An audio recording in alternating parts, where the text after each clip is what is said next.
वो जो चौंकाए ना, तो बीजेपी कैसी? पॉलिटिकल विशेषज्ञों के अनुमानों को धता बता दे, ये पार्टी है बिल्कुल वैसी। जी हाँ, सियासी गलियारों और राजनीतिक एक्सपर्ट्स के बीच चर्चा आम थी कि इस बार सत्ताधारी एनडीए गठबंधन का नेतृत्व करने वाली बीजेपी अपने प्रमुख मुस्लिम चेहरों में से एक और पूर्व केंद्रीय मंत्री मुख्तार अब्बास नकवी को उपराष्ट्रपति पद का उम्मीदवार बनाएगी। लेकिन हुआ इसके विपरीत, यानी अब एनडीए गठबंधन की तरफ से नकवी नहीं बल्कि बंगाल के राज्यपाल जगदीप धनखड़ होंगे उपराष्ट्रपति पद के उम्मीदवार, जिनके नाम की घोषणा पार्टी के संसदीय बोर्ड की बैठक के बाद की गई। Bharatiya Janata party parliamentary board की बैठक में आज प्रधानमंत्री जी की उपस्थिति में सभी सदस्य हमारे मौजूद रहे हैं और पार्लियामेंट्री बोर्ड का जो मुख्य विषय आज था संसदीय बोर्ड का, वो विषय था कि उपराष्ट्रपति पद के लिए भारतीय जनता पार्टी और एनडीए का कैंडिडेट का चयन प्रक्रिया। तो इस चयन प्रक्रिया के लिए हम सब लोग बैठे थे। आदरणीय प्रधानमंत्री जी की उपस्थिति में सभी बातों की चर्चा हुई। कई नाम हमारे पास आए जिन पर चर्चा हुई, बड़ी वृहद चर्चा हुई। सभी दृष्टि से चर्चा में समाज की दृष्टि से, देश की आवश्यकता, बाकी सारी चीज़ों को देख करके सभी नामों पर बड़ा गौर किया गया।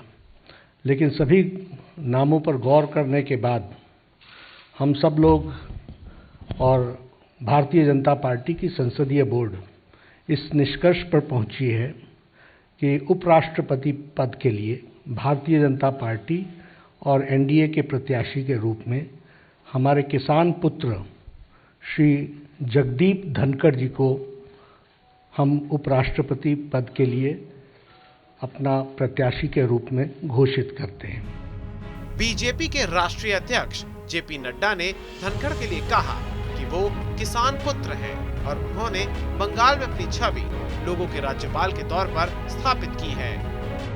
प्रधानमंत्री नरेंद्र मोदी ने भी जगदीप धनखड़ को उम्मीदवार बनाए जाने पर अपनी प्रसन्नता प्रकट करते हुए ट्वीट किए, जिसमें उन्होंने धनखड़ को किसान पुत्र कहकर संबोधित किया और लिखा, धनखड़ जी अपनी विनम्रता के लिए जाने जाते हैं।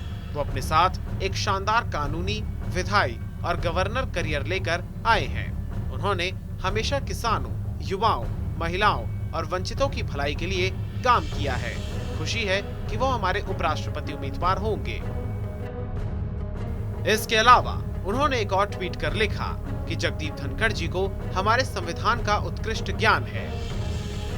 वो विधायी मामलों से भी अच्छी तरह से परिचित हैं। मुझे विश्वास है कि वो राज्यसभा में एक उत्कृष्ट अध्यक्ष होंगे और राष्ट्रीय प्रगति को आगे बढ़ाने के उद्देश्य से सदन की कार्यवाही का मार्गदर्शन करेंगे। दोनों ही ट्वीट में पीएम मोदी ने अपनी और धनखड़ की तस्वीर भी शेयर की। जगदीप धनखड़ और पश्चिम बंगाल की मुख्यमंत्री ममता बनर्जी के बीच टकराव की खबरों से सारा देश वाकिफ है। सीएम ममता धनखड़ पर आरोप लगाती हैं कि वो केंद्र सरकार की तरफदारी करते हैं। वहीं धनखड़ भी लगातार बंगाल में लोकतांत्रिक और संवैधानिक मूल्यों की हत्या की बातें कह चुके हैं।